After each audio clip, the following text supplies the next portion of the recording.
Take a look at your calendar. Is it packed with things you never really wanted to do? Do you ever feel that creeping wave of resentment because you said yes again, when every fiber of your being was screaming no? You're not just being too nice. It's deeper than that. This habit often comes from deep-seated roots, sometimes learned in childhood just to get by. In TSBDO, we're going to explore the brain science that makes saying no feel so dangerous. And more importantly, we're going to give you the tools to finally take back control, rewire that response, and make your yes truly mean something again. Just being nice. You check your bank account and realize a scary amount of your money has gone toward gifts, events, and favors for other people, leaving almost nothing for you. You get a pit in your stomach because it's booked solid with things you agreed 2 weeks ago, out of pure obligation. Maybe you're at work, and you just agreed to take on another project, not because you have the time, but because you couldn't stand the thought of your boss or coworker being disappointed in you. This isn't just being helpful. And the emotional toll is staggering. This can bubble up into chronic stress, anxiety, and even depression. You find yourself daydreaming about just dropping everything and running away from the mountain of commitments you've built for yourself. This constant state of putting others first leads to a quiet erosion of your own identity. You spend so much time and energy trying to be who everyone else wants. You forget who you actually are. Over time, this blurs the lines of your own sense of self, making it hard to know where you end and others begin. This cycle is where your self-worth gets dangerously tied to what other people think of you. Any sign of disapproval can trigger deep feelings of shame or inadequacy. We're social creatures, and our need to belong drives us to comply, even when it's bad for us. But here's the critical truth. When you say yes to everything, your yes becomes meaningless. It's no longer a genuine, enthusiastic agreement. It's a reflex born out of fear. So, why is it so hard to just say that tiny 2-letter word, no? The answer isn't a lack of willpower. It's in your biology. Your brain is running on ancient software designed for one main purpose: survival. Deep inside your brain is a small almond-shaped region called the amygdala. Think of it as your personal threat detection system. But here's the catch. Your amygdala isn't great at telling the difference between a physical threat, like a lion, and a social one, like getting rejected. When you think about saying no to someone, your amygdala can flag that as a major threat to your social standing. Studies have shown the brain processes social rejection in the same areas linked to physical pain. That feeling of rejection, or even just the fear of it, genuinely hurts. When your social alarm gets tripped, your brain unleashes a flood of hormones, like adrenaline and cortisol. Adrenaline gives you that jolt of energy, making your heart pound.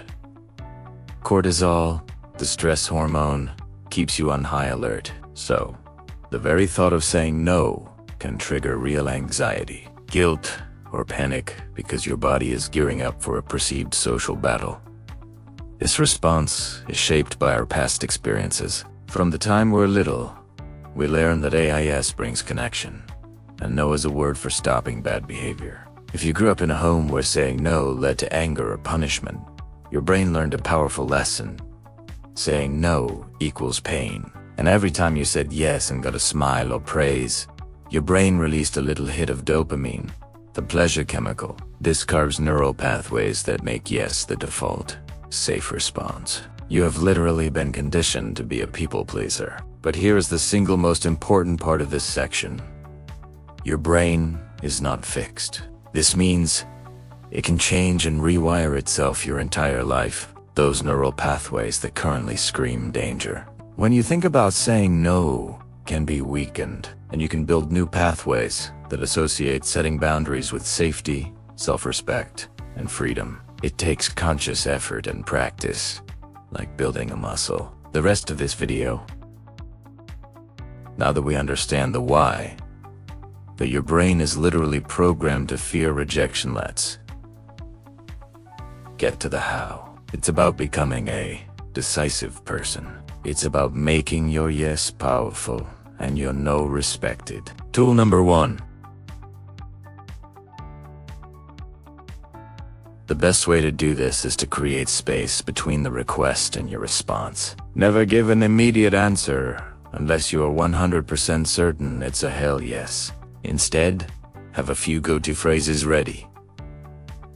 When a coworker asks for help, instead of sure. When a friend invites you somewhere, instead of an instant I'm there, say, that sounds fun. First, they buy you time to step away from the immediate social pressure. That initial cortisol spike can settle down, and you can think clearly. Second, it signals to the other person that you're thoughtful about your commitments, which builds respect. Make the pause. You waste so much mental energy agonizing over low-stakes choices. A great way to do this is the happiness test. Ask yourself, will the outcome of this decision significantly affect my happiness or well-being in 1 year? If the answer is no, it's a low-stakes decision that deserves a quick response. Deciding what to eat for lunch or which movie to watch doesn't require a pro-con list. For these small choices, just decide and move on. This filter helps you save your deep thinking for the choices that truly matter. Tool number 3. The 37. Here, we can borrow a concept from math called the 37% rule.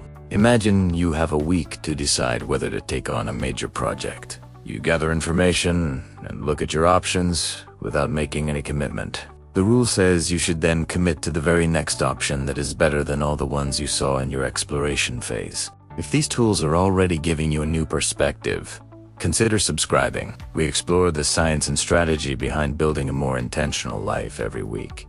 And I'd love... So you've paused, you've used the filter, and you've decided the answer is no. How do you say it without feeling guilty or making the other person defensive?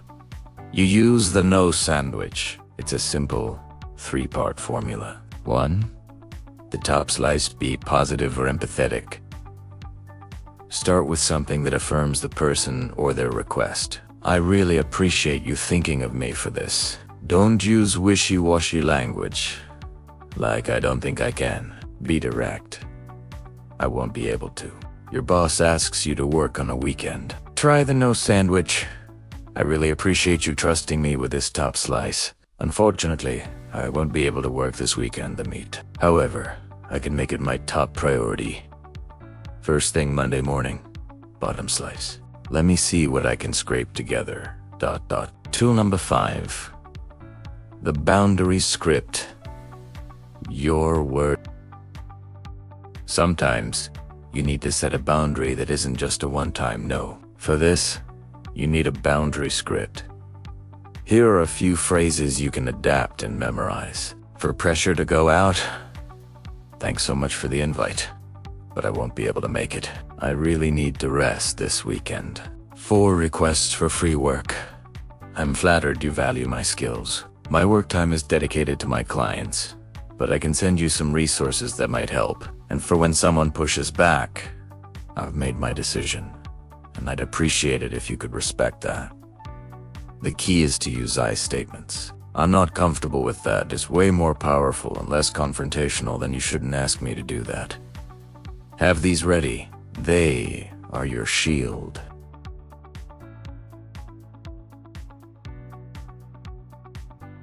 In our closest relationships, especially with a partner, impulsive yeses can lead to huge regrets. The rule is simple.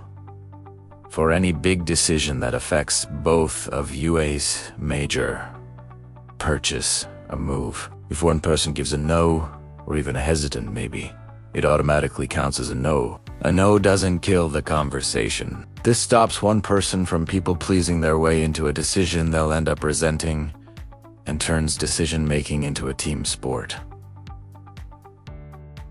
You might have spent your whole life believing that your value comes from how available you are from your willingness to say yes. You were taught that no is a selfish act. But today, we've seen that this is just a deep-seated survival instinct. By mastering the pause, you break the yes reflex. When you stop giving your yes away so freely, it becomes a precious resource.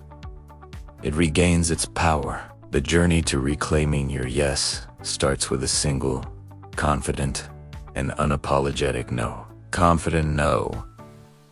Which of the 6 tools are you going to use first this week? Let me know in the comments below. For more playbooks on mastering your mindset, click the video on your screen now.